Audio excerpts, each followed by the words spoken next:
I talked about Axiom Space in a previous YouTube video called Commercial Space Stations 1. In case you don't remember, Axiom Space was a company that had the goal of creating their own private space station that would bring in profits by hosting tourists or companies who desire a zero-gravity environment for testing.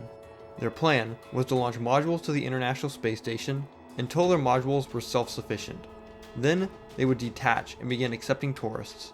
They also planned to create spacesuits for NASA after receiving funding. I will link the YouTube video below.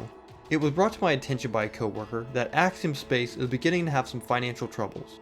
The two problems that Axiom was running into was a lack of investors willing to continue funding the company since the first module's construction was taking longer than expected, and the potential for the ISS to be deorbited 2 years earlier than previously stated.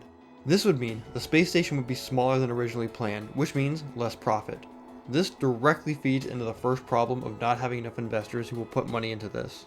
According to Forbes, the founder was treating the company more like a government program and less like a money-tight startup. As a result, lots of engineers were hired, then had nothing to do as there was not enough productive work to go around. There were also talks of Axiom Space's second goal, creating spacesuits for NASA, that used up valuable engineers and money in a project that did not go anywhere. Check out the video that I'm going to link below from Forbes if you have an interest. It pains me to see yet another space company suffer from the same curse of not having enough money. This event is all too common in the space industry and is the main reason I created my real estate business, Community DIY.